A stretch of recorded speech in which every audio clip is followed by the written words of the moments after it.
Halo semuanya, nama saya Michael. Selamat datang di channel saya, Sikutu Buku. Kali ini saya akan bahas buku Collaborating with the Enemy karya Adam Cahan. Di buku ini, Adam membawa kita untuk melihat kolaborasi dari sudut pandang yang berbeda. Untuk menyelesaikan masalah yang kompleks, kita tidak bisa hanya berkolaborasi dengan orang yang sepaham. Tapi ada satu masa, kita harus bekerja sama dengan orang yang bertentangan dengan kita, yang tidak sepaham, demi tujuan yang lebih besar. Saya merangkumnya menjadi 3 poin penting dari buku ini. Yang pertama, kolaborasi itu nggak harus paham. Kolaborasi sudah jadi sebuah kata kunci untuk hidup bersama di dunia. Hal ini termasuk juga berkolaborasi dengan orang yang tidak kita sukai. Contoh nih ya, kita kan banyak nemu di dunia kerja, di mana kita harus bekerja sama dengan orang yang kita nggak suka, demi kepentingan yang lebih besar, yaitu kebaikan perusahaan. Tapi sebelum bicara lebih jauh soal kolaborasi, ada hal penting yang harus kita pahami terlebih dahulu. Kita tidak bisa bertanya, gimana sih cara kita kolaborasi, sampai kita sadar kapan harus berkolaborasi. Intinya adalah, kalau kita nggak tahu tujuan besar yang mau kita capai, pasti sulit buat kolaborasi, apalagi dengan orang yang kita nggak suka.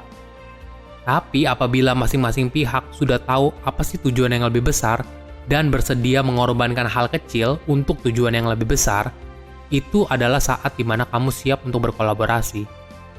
Contoh ya, DPR dan pemerintah. DPR tuh terdiri dari berbagai partai politik yang punya agenda dan kepentingannya masing-masing. Sedangkan orang yang kerja di pemerintahan juga beragam. Ada yang akademisi, militer, pengusaha, profesional, dan anggota partai. Masing-masing dari mereka itu punya agenda dan kepentingannya sendiri. Tapi agar Indonesia bisa makin maju dan makin sejahtera, masing-masing orang harus sadar tujuan yang lebih besar dan bersedia mengorbankan kepentingan yang lebih kecil. Kedua, tahu kapan harus diskusi, kapan harus melawan. Nelson Mandela adalah contoh yang cukup ideal.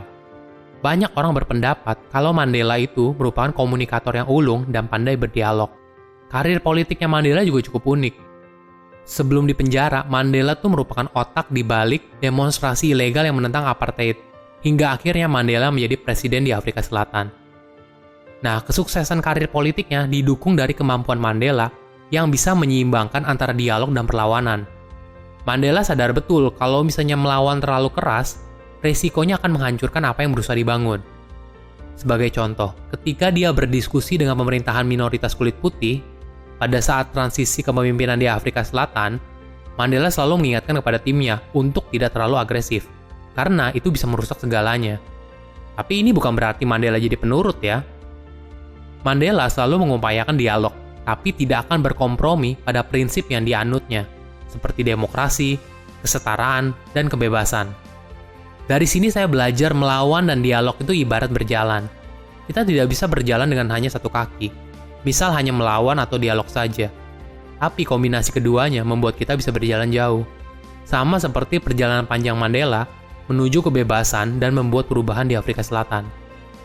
Ketiga, trial error kolaborasi dengan orang yang kita nggak suka. Dalam kolaborasi dengan pesaing atau orang yang kita nggak suka, bukan sesuatu yang dapat kita kontrol hasilnya. Tapi perlu trial dan error untuk maju selangkah demi selangkah. Kamu jangan berharap bakal ada keharmonisan, kejelasan, dan kepatuhan. Melainkan, kita harus mengantisipasi munculnya konflik dan trial error untuk mencapai kesepakatan. Dalam masalah yang kompleks, kita tidak bisa menyesuaikan dengan lawan kita, tapi kita membuat kesepakatan dengan mereka. Sama halnya apabila kita mengajukan sebuah ide.